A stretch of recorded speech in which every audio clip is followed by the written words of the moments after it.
Amalek vint combattre Israël à Rephidim. On est là? Amalek vint combattre Israël à Rephidim. Alors Moïse dit à Josué, choisis-nous des hommes, sors et combat Amalek. Demain, je me tiendrai sur le sommet de la colline, la verge de Dieu est dans ma main. Josué fit ce que lui avait dit Moïse pour combattre Amalek, et Moïse, Aaron et Hur montèrent au sommet de la colline. Lorsque Moïse élevait sa main, Israël était le plus fort. Et lorsque baissait sa main, Amalek était le plus fort. Le main de Moïse étant fatigué, il prit une pierre qu'il plaçait sous lui et il s'assit dessus. Aaron et Hur soutenaient ses mains, l'un d'un côté et l'autre de l'autre, et ses mains restèrent fermes jusqu'au coucher du soleil. Et Josué vainquit Amalek et son peuple au tranchant de l'épée. L'Éternel dit à Moïse, écris cela dans le livre pour que le souvenir s'en conserve, et déclare à Josué que j'effacerai la mémoire d'Amalek dessus le ciel. Moïse bâtit un autel et lui donna pour nom l'Éternel ma bannière. Il dit, parce que la main a été levée sur le trône de l'Éternel, il y aura guerre de l'Éternel contre Amalek de génération en génération. Alléluia. Amen. Nous allons prier pour cette parole. Seigneur, nous te bénissons encore pour ce moment de grâce que tu viens encore de nous accorder, car au commencement était la parole. Nous voulons écouter, Seigneur, cette parole, mon Dieu, mon roi, avec une fréquence, Seigneur, de ton Esprit Saint, que le Saint-Esprit Saint soit l'invité d'honneur, afin de nous faire comprendre encore l'importance, Seigneur, de gloire de ton message. Je bénis ta sainte présence, Père. Tout esprit de distraction, tout esprit de raisonnement, tout esprit, Seigneur, de distraction inutile, Père, je le déclare d'avance nul et sans effet, au nom puissant de Jésus-Christ de Nazareth. Laisse que cette parole soit gravée aussi dans nos cœurs, afin que nous puissions le mettre en pratique dans le nom de Jésus-Christ de Nazareth. J'ai ainsi prié. Amen. Amen. Le thème que nous allons développer, c'est le combat spirituel. Alléluia. Amen. Le combat spirituel. Quand on parle du combat, cela veut dire qu'il y a un adversaire. Dis à celui qui est à côté de toi, il y a un adversaire. C'est pour cela que nous parlons du combat spirituel. Ici, on vient de faire la lecture. La lecture que nous avons commencé ici, on dit Amalek va combattre Israël à Rephidim. Alors, Moïse dit à Josué, choisis-nous des hommes, sors et combat Amalek. Vous savez, quand on parle de la guerre, nous devons comprendre une seule chose. La guerre peut être exemple en Irak. En Irak, il y a la guerre, mais ceux qui combattent, qui commandent la guerre se trouvent aux États-Unis. Ceux qui frappent l'Irak se trouvent peut-être dans la mer Méditerranée. Donc la guerre ne se joue pas sur place dans le terrain. Ceux qui sont dans le terrain combattent. C'est pour cela la Bible nous dit que la nature ne vous enseigne-t-il pas. Ce que la nature nous enseigne, c'est aussi dans le domaine spirituel. Alléluia. Je ne sais pas dans le domaine spirituel de ta vie. Ici on parle d'Israël. Ici on parle d'Amalek qui s'est mis pour combattre Israël. Pourquoi combattre Israël? Parce que Israël était un peuple que Dieu avait choisi, qui avançait pour posséder les territoires. Si ton territoire était donné à Israël, Israël devait seulement le posséder. Mais Amalek voulait affronter Israël pour empêcher Israël de traverser son territoire, pour empêcher Israël de posséder la terre qui les appartenait. Alléluia. Mais la Bible nous dit ici que Moïse, lui qui était prophète, lui qui était, disons, sacrificateur, lui qui était choisi par Dieu, Moïse a dit à Josué de choisir des hommes. Alléluia. Vous savez, pour combattre, nous devons choisir des hommes aussi qui sont dignes pour les combats. Alléluia. Dis à celui qui est à côté de toi, choisis. Quand on parle de choisir, cela veut dire qu'il faut faire aussi un bon choix. Parce que quand on fait n'importe quel choix, on peut échouer même dans le combat. Quand on fait n'importe quel choix, on peut échouer dans notre combat spirituel. Nous sommes spirituels, pourquoi? Parce que nous croyons à celui que nous ne voyons pas. Nous croyons à celui que nous n'avons jamais vu. Peut-être que nous l'entendons, il nous parle, mais on ne le voit pas. Alléluia. Donc, c'est lui qui nous parle au travers de sa parole, c'est lui qui nous parle à la voix audible. Il veut que nous choisissons des hommes et des femmes capables de combattre. Comme Moïse, spirituellement, il a dit que nous allons combattre, mais toi, tu choisis des hommes. Et demain, tu vas combattre Amalek. Amalek, c'est l'image du diable. Amalek, c'est l'image de tes problèmes. Amalek, c'est l'image de tes difficultés. Amalek, c'est l'image de ton imagination ou de tes réflexions. Mais pour que ces réflexions, ces images puissent disparaître de ta vie, tu dois choisir, alléluia, quelqu'un qui peut combattre pour toi. Tu peux choisir des hommes qui vont s'associer dans la prière pour combattre Amalek avec toi. Cela veut dire que dans nos situations, alléluia, qui sont difficiles, nous devons combattre que par la prière. Le combat spirituel nécessite seulement la prière. Le combat spirituel ne nécessite pas autre chose que la prière.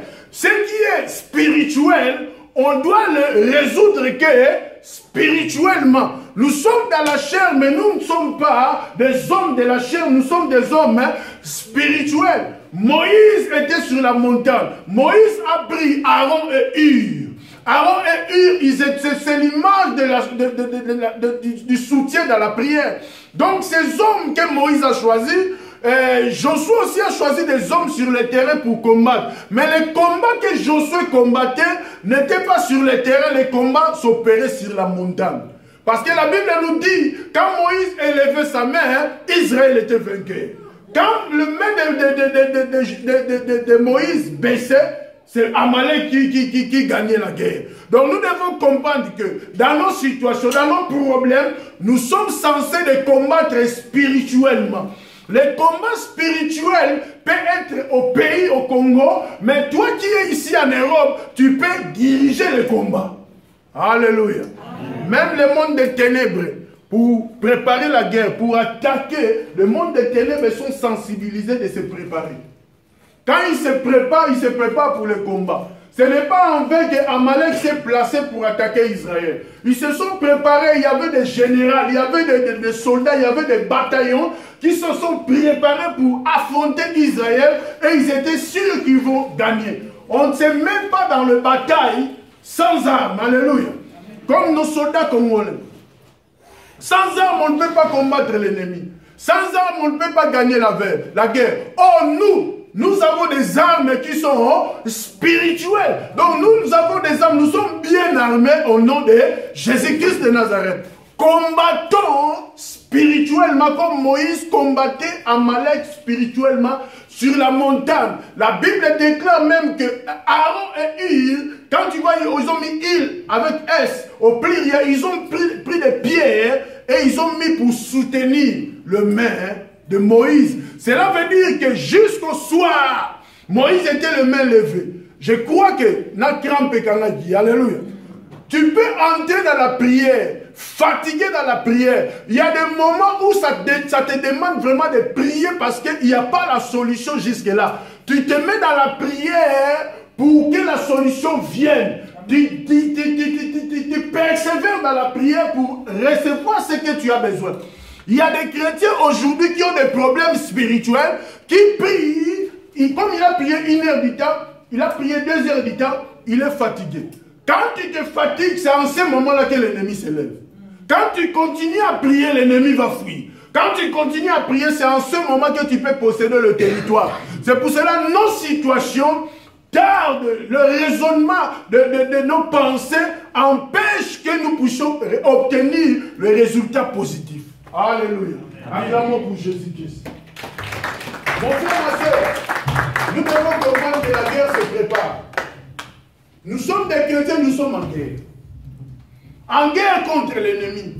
Parce que l'ennemi qui nous détenait, nous qui étions en prison, Christ est venu, il a versé son sang, Christ nous a graciés, on était condamnés éternellement, on était privés de la présence de Dieu. Comme Christ a versé le sang, nous l'avons accepté. Nous devons comprendre que quand nous avançons avec Jésus-Christ de Nazareth, l'ennemi tremble. Mais l'ennemi ne peut pas trembler seulement parce que tu connais le nom de Jésus-Christ. L'ennemi tremble surtout quand nous entrons dans la prière. Quand nous prions, c'est en ce moment-là que le semence que l'ennemi a posé dans ta vie est détruite. Même la maladie peut être détruite par la prière. Le médecin accomplit ce qu'ils peuvent accomplir. Mais ta prière, quand tu te fatigues à prier, mon frère, ma soeur, les choses recommencent encore. Pourquoi? Parce que quand il y a une situation, la situation doit être dressée que par la prière. Du fait que tu pries 24 sur 24, la solution aussi viendra plus vite. Amen. La Bible nous dit prier sans cesse. Daniel à Babylone, quand tu connais l'histoire, tu verras que Daniel à Babylone, quand le roi a proclamé que les gens doivent s'agenouiller devant le statut, la Bible nous dit que Daniel directement il s'est mis dans la prière. Il priait le matin, il priait à midi, il priait le soir. Donc nous devons comprendre que quand il y a une situation, je connais un sorcier de notre famille. Mon oncle m'a dit Aloubé. Il est au village de Maniangala. Mon oncle est en Vex, il me dit Aloubé, c'est un sorcier. Le jour qu'on était parti, arrêter tous les sorciers dans le village pour les amener en Banzangungu. Aloubé, un sorcier, il me dit que au monde dans la situation, c'est Aloubé qui parlait. Dans la situation, c'est Monica qui a compliqué. Il y a des choses qui sont dans la carte. Donc, il faut qu'on ait une solution plus vite. Au moins, on a une solution. Tant que nous avons une solution, tu lâches. Mais c'est un sorcier qui parlait à quelqu'un qui n'était pas chrétien. Alléluia. Amen. Nous, maintenant, dans ce contexte, quand mon oncle m'a dit ça, j'ai compris directement que les combats spirituels, parce qu'un pays ne peut pas être en guerre tout le temps. Ici, il y avait guerre mondiale. Mais maintenant, la guerre, la guerre froide, la guerre invisible. Jamais au moment de la guerre. Ce sont les peuples qui viennent ici pour revendiquer aussi leurs droits qui mettent des bombes. Alléluia. Mais eux-mêmes, les Français, il y a un char de combat pour combattre la Belgique, tu ne verras plus ça. Il n'y a plus ça. Donc cela veut dire qu'un pays ne peut pas demeurer en guerre. Quand il y a guerre, les soldats se préparent. On appelle des légions, des légionnaires, de revenir pour combattre l'ennemi. Nous aussi, en tant que chrétiens, nous devons comprendre que nous vivons. Parfois, nous vivons dans une dimension où on n'a pas de problème. Un moment, peut-être 6 mois. Comment peut-être 5 ans après. 5 ans après, comment moi, je l'ai jour où on a la frontière, on a Amalek, c'était présente. C'est en ce moment-là que toi, tu es censé de monter sur la montagne. Dans les combats, on ne réfléchit pas. Quand on commence à combattre, quand on entre dans la prière, ce n'est pas dit que tu entres dans la prière, tu regardes encore derrière. Alléluia. Quand tu regardes derrière, on peut t'enlever ou bien on peut t'éliminer directement. Quand tu combats, regarde devant l'ennemi, tu les combats et tu avances dans la prière. Peut-être que tu as cessé de prier. Peut-être que tu ne pries pas. Pourquoi? Parce qu'il n'y a pas de combat. Tu pries normalement. Or, dans les combats, on ne prie plus normalement. Moïse n'était pas allé sur la montagne, pas tomber la maboko dans le vide. Moïse était sur la montagne parce qu'il y a une normalité. L'ennemi s'est pointé. Alléluia. Amen. Quand la maladie se pointe, monte sur la montagne. Amen. Quand il y a une situation qui complique, monte sur la montagne.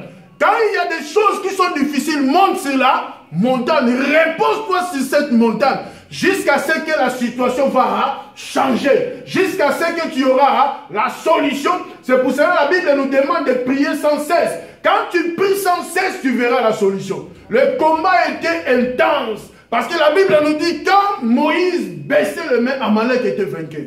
Quand Moïse élevait les mains, c'est Israël qui gagnait la guerre. Donc la Bible nous dit que la prière du juste a une grande efficacité. Donc nous sommes plus puissants dans la prière. Ne t'en fais pas, frères et sœurs. Quand tu pries, c'est que tu déclares. Parfois, il y a un monde qui va au lobby. Mais il y a plus que bombe atomique. Le nom de Jésus dans le monde des ténèbres, c'est plus que la bombe atomique. C'est plus que le B-80 qu'on a attaqué Saddam Hussein. Mais c'est à nous maintenant de faire des déclarations précises. Aujourd'hui, la guerre dans le monde se joue avec le système de GPS de la guerre. On attaque avec précision. Alléluia. Donc nous devons comprendre. Quand nous combattons dans la prière, nos prières doivent être précises. Nous devons nous préparer par rapport à notre vie. Nous devons être éveillés dans des situations. Parce que quand ça complique, je te dis que c'est l'ennemi. Notre Dieu ne peut pas compliquer ta vie.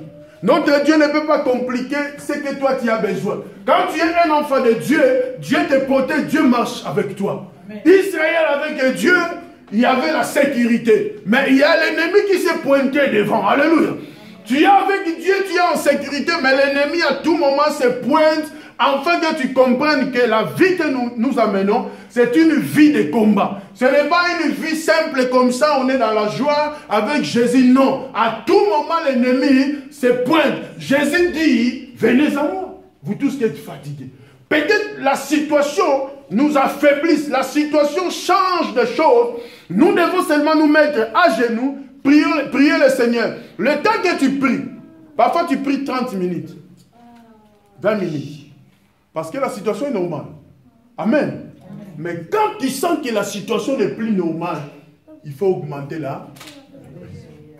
Il faut rester sur la montagne. Imagine un peu le combat de Amalek et Israël. Si Moïse était descendu sur la montagne, ça voulait être comment? Parce que là on dit, il était sur la montagne, il a baissé la main, Amalek était vaincu.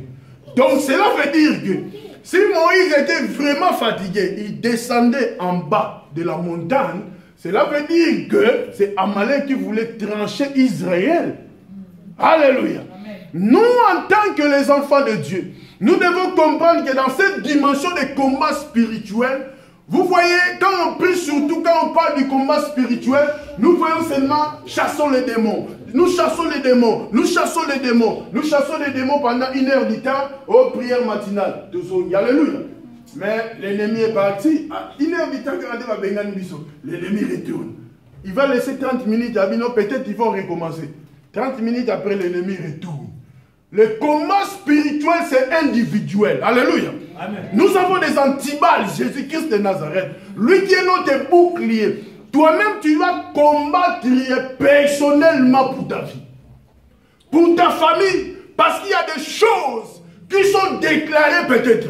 Il y a ceux qui marchent. Il y a d'autres personnes qui marchent, sont déjà déclarées morts. Alléluia. Amen. Tu marches, mais dans le monde des ténèbres, c'est ça qui est finition. Donc cela veut dire que, comme c'est comme ça, nous avons Jésus-Christ de Nazareth, nous devons nous appuyer en lui, nous devons nous humilier devant Jésus, afin de supplier sa miséricorde. En ce moment-là, la parole doit s'accomplir dans nos vies, comme la Bible nous dit que je vous ai donné le pouvoir de marcher sur les scorpions, sur les serpents, sur toute puissance de l'ennemi, et rien ne peut vous nuire. Cela veut dire que rien ne peut nous nuire si nous avons aussi Jésus-Christ de Nazareth dans nos vies. Quand nous sommes justes dans nos vies. C'est pour cela que quand nous prions, nous devons confesser. Alléluia. Pour que nous soyons vraiment justes. Quand tu pries au quotidien comme dans le vide, tu dois confesser parce que la Bible nous dit nul n'est juste. Tu peux bon prier. Il y a un homme de Dieu que moi je connais. L'autre fois, il est monté sur la chair. Il a dit que Nazo Lukaku Masum, Nazo Monate. Alléluia. Donc il cherche le péché en lui, il ne voit pas. Donc il est devenu saint, il est devenu juste. Oh, la Bible nous dit nul n'est juste. Je crois qu'aujourd'hui il a compris. Il a dit non, à cause de la lecture de la Bible qui est analysée autrement, l'homme dit que non, je ne trouve plus de péché. La Bible n'est pas un livre. La Bible, c'est la parole de Dieu. Cette parole de Dieu, nous devons les comprendre spirituellement. Si nous les comprenons par la lettre, alléluia, La Bible nous dit la lettre tue, mais l'esprit vivifie. Si nous voulons vivre, nous devons comprendre qu'avec cette parole, nous sommes des hommes puissants. Avec cette parole, nous avons la victoire. Avec cette parole, nous sommes des hommes extraordinaires. Jésus nous a privilégiés pour entrer. Moïse, il avait un bâton. Alléluia. Amen. Le bâton de Moïse, quand Moïse lève le main avec ses bâtons, il y avait des miracles. Nous avons le nom de Jésus-Christ de Nazareth. Le nom de Jésus représente l'image de ce bâton que Moïse élevait. Donc nous devons élever Jésus-Christ de Nazareth dans nos problèmes. Vous savez, des situations peuvent être difficiles. Il y a des situations qui font pleurer même nos vies. Il y a des situations on ne trouve même pas la solution. Mais la Bible nous dit que continuez à prier. Alléluia. Persévérer dans la prière. Si nous persévérons dans la prière, en ce moment-là que les choses vont commencer à changer. Alléluia. C'est l'image. Et ça n'est pas glace. Si on a glace dans moi, à te piquer, moi, il y a une glace, on est au bunga. Donc c'est comme ça l'ennemi aussi vient, il demeure. Mais quand toi tu intensifies la prière, tu verras qu'à cause de cette prière, l'ennemi va fuir. Jésus lui-même s'est humilié. Jésus a accepté de prendre l'image de l'homme, comme nous dit dans le Philippiens. Jésus a accepté de s'humilier. Jésus a accepté d'aller jusqu'à la mort. Mais la Bible nous dit qu'il a maintenant le nom qui est au-dessus de tout nom. Devant lui, tout genou fléchit. Donc cela veut dire que la situation qui peut se présenter pour nos vies doit fléchir. Quel que soit le nom que la situation peut représenter, amen. Quand il fléchit les genoux, solution faisable. Alléluia. Jésus, il est le bon berger. Il est venu pour que les brebis aient la nourriture. Alléluia. Mais il n'est pas venu pour nous détruire. C'est l'ennemi qui vient comme un mercenaire afin de détruire. L'ennemi ne peut pas te protéger. Ceux qui sont dans le camp de l'ennemi, qui ne connaissent pas Jésus, l'ennemi fait semblant de les protéger. Mais il y a un moment que le loup, quand il a faim, il va te manger. Alléluia. Il va te bouffer. Mais notre Seigneur, c'est lui l'agneau. Alléluia. Le lion de la tribu de Juda, il nous protège. Il nous garde. Il veut que nous soyons en vie. Il veut que nous totalisons nos jours de pèlerinage sur terre. Mais l'ennemi a besoin de nous voler nos jours. L'ennemi apporte la maladie. Et l'ennemi apporte des choses on ne peut pas imaginer. C'est pour cela, lève-toi seulement dans la prière. Et quand tu vas te lever, conformément selon la parole de Dieu, il y aura la solution. Amen. Alléluia. Dis à celui qui est à côté de toi, la solution c'est possible. La solution c'est possible, laisse-moi te dire. Mais la guerre n'est pas continuelle. Alléluia. Pourquoi pas continuer dans le sens que ce n'est pas à tout moment, comme j'avais dit, un pays est toujours en guerre. Spirituellement, alléluia. Amen. Quand tu portes l'identité idéale, tu verras que même l'ennemi ne peut pas t'attaquer. Pourquoi? Parce que quand il vient, il te trouve, tu es toujours debout. Quand il vient, il te trouve, tu es toujours en forme. Quand il vient, il trouve que tu es bien armé. Alléluia. Quand un pays est bien armé, quand un pays est bien organisé, il est prêt à la guerre. Alléluia. Pour combattre ce pays, toi aussi tu dois être bien armé. Les chrétiens peut-être nous ignorons. Notre ennemi le diable, lui il est bien armé. Mais nous portons des armes qui sont plus lourdes comme les États-Unis. Imagine un peu la guerre les États-Unis contre le Congo. Et vous savez combien de secondes? Alléluia. Donc cela veut dire que nous avons des armes comme les États-Unis, comme le Corée là. Donc nous avons des armes spéciales afin que nos ennemis fuient. Alléluia. C'est comme, quand tu es bien armé mon frère, tu vas prier, il y aura la solution. C'est comme cette dame-là qui avait le paralysie, la météo. Cette dame priait, cette dame a dirigé une intercession. C'était responsable, il y a équipe dans l'église, il y a au bas de la table, branamiste, tu vois. Mais quand il est malade, on m'a fait appel. Quand je suis allé là-bas, j'ai prié pour la maman. Après quelques jours, à Tamboulé, alléluia. À Tamboulé, il y a une salle, vous connaissez la maman. Aujourd'hui, elle roule là comme normal. Pourquoi? Alléluia. Parce que la maman avait aussi la foi. Parce que la foi, on peut te dire, prépare-toi, il y a la guerre. On monte sur la montagne et on va prier. Peut-être toi, tu vas croire que non, Balobi Gaga, vous a occupé. Quand il s'agit de la guerre, nous devons tous monter sur la montagne afin de prier, frère. Quand nous ne prions pas, nous allons voir des conséquences. Pourquoi? Parce que l'ennemi est au courant. Quand nous sommes avertis qu'il y a la guerre, on doit se préparer par des prières, on doit se préparer par des jeûnes, on doit se préparer dans toute catégorie afin d'éviter l'ennemi de prendre notre victoire. Nous nous combattons avec la victoire. Nous ne combattons pas pour la victoire. Parce que nous combattons au nom de Jésus-Christ qui a déjà remporté la victoire. Donc la victoire nous appartient dans toutes choses. Alléluia. Amen. Même si l'ennemi se lève, comme dit la Bible, l'Esprit de l'Éternel le mettra en fuite. Amen. Pourquoi? Parce que l'ennemi vient seulement en fait de détruire. Quand le nom de Jésus est élevé dans ta maison, l'ennemi ne peut pas pénétrer. Amen. Il ne va pas entrer. Mais parfois nous croyons que non, on est toujours en combat. Quand on croit qu'on est toujours en combat, alléluia. Nous devons croire que nous avons la victoire, mais il y a un combat. La victoire nous appartient. Nous devons... Donc, il y a des... Moi, je me rappelle encore, quand on avait des situations difficiles, ma femme a banné au bon de la Nedim dans Liboma. Alléluia. Amen. Liboma, alléluia, Liboma. Quand on dit Liboma, dans Liboma. Pourquoi? Parce qu'il y a une situation qui s'est présentée. Cette situation qui s'est présentée peut vous faire disparaître. Cette situation nécessite la prière dans le niveau du colo. Alléluia. Cette prière de haut niveau, les chrétiens doivent comprendre. Moïse qui parlait avec Dieu. Alléluia. Pourquoi pas Moïse il parle avec Dieu. Il dit, Seigneur, regarde les Amaleks qui sont devant nous. Alléluia. Est-ce que c'est nécessaire que je monte sur la montagne? Cette montagne représente l'image de la prière. Donc nous devons monter sur la montagne. Dieu voit que nous dépendons de lui. Parce qu'il y a une situation difficile devant nous. Comme nous dépendons de Dieu, nous sommes censés de demeurer sur cette montagne afin de prier et d'implorer. Alléluia. Tu peux avoir des situations, peut-être des situations où c'est comment dans l'église, on parle de mariage, on parle de problèmes de stérilité, on parle de ces problèmes. Quand tu es dans cette situation, alléluia, tu dois seulement monter sur là. Tu ne peux pas monter sur la montagne si tu ne sais pas prier. Alléluia. Quelqu'un qui monte sur la montagne qui n'a pas de parole, c'est difficile. Tu ne peux pas être un chrétien, comment dirais-je, bab, alléluia. Un chrétien qui ne sait pas parler avec Dieu. Tu dois être un chrétien qui sait s'adresser à son Dieu. La prière, c'est parler à Dieu, alléluia. Donner l'explication à Dieu. Moïse, lui, qui communiquait déjà avec Dieu. La Bible n'a pas dit que Moïse priait, alléluia. La Bible dit que Moïse élevait seulement à...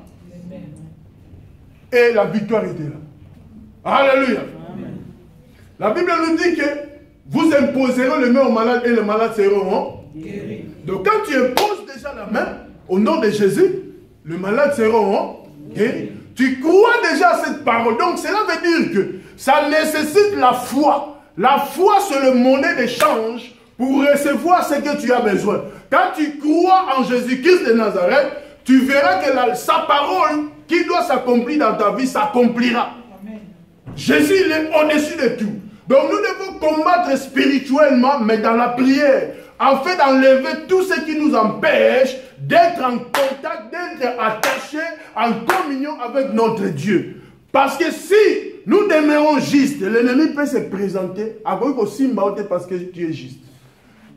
Job était juste devant Dieu, alléluia, intègre. L'ennemi est venu, Dieu a dit que non, tu ne touches pas à son âme, alléluia. Pourquoi? Parce qu'il était protégé. À cause de ta justice, l'ennemi ne peut pas détruire tes enfants. L'ennemi ne peut pas détruire ta famille.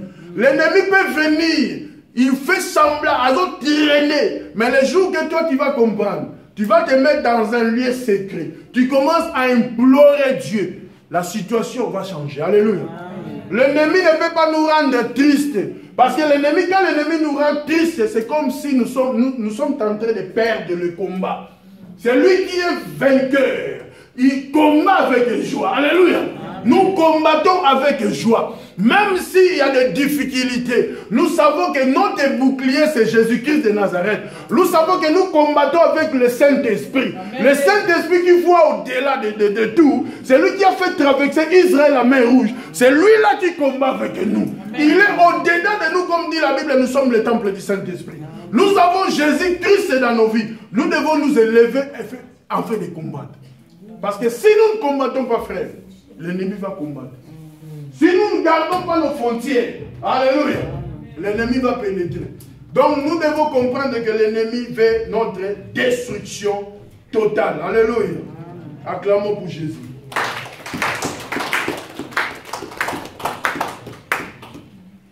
Mon frère, ma soeur, le combat spirituel, c'est quelque chose de particulier, c'est quelque chose de très important par rapport à notre vie. Nous devons comprendre, dans toutes les choses, Christ nous a racheté à un grand prix. Christ a accepté, alléluia, il a accepté de prendre notre malédiction. Christ nous a enlevés dans le noir, dans le ténèbre, et il nous a conduits dans la lumière. Cela veut dire qu'il nous a donné toutes les capacités nécessaires afin que nous combattons comme Moïse a combattu. Quand Moïse combattait, la victoire était certaine. Ceux qui étaient à côté de Moïse, ils ont compris que dans le combat que Moïse amène, le main de Moïse doit être au-dessus de tout. Imagine un peu, et ils étaient sur la montagne. Le combat n'était pas à côté d'eux. Alléluia. Le combat était loin. Mais comment ils ont imaginé que le main de Moïse doit demeurer toujours élevé? Pourquoi? Parce que dans le domaine spirituel, nous sommes censés aussi d'avoir les écoutes qui sont spirituelles. Alléluia. C'est pour cela, dans ce domaine spirituel, aujourd'hui au Congo, comme si on dit que ces enfants sont des sorciers. Qui t'a dit que ces enfants sont des sorciers? Alléluia. Donc, si les gens sont incapables de gérer des choses, ils doivent avoir la capacité peut-être d'écouter Dieu. Alléluia. Maudit celui qui se confie à l'homme. Nous devons nous confier à celui qui apporte la solution. Amen. Parce que si nous ne nous confions pas à celui qui apporte la solution, il n'y aura rien comme solution dans nos vies. Gloire soit rendue à Jésus. Amen. Nous allons lire Luc 9. Luc.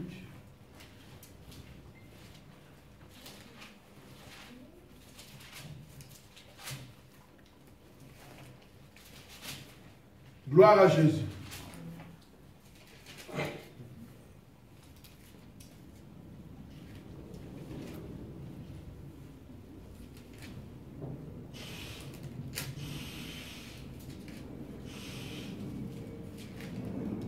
Vous savez, sur la transfiguration, sur la montagne de la transfiguration, la Bible dit, Jésus dit, je vous dis en vérité, quelques-uns de ceux qui sont ici ne mourront point qu'il n'ait vu le royaume de Dieu. Environ 8 jours après qu'il lui dit,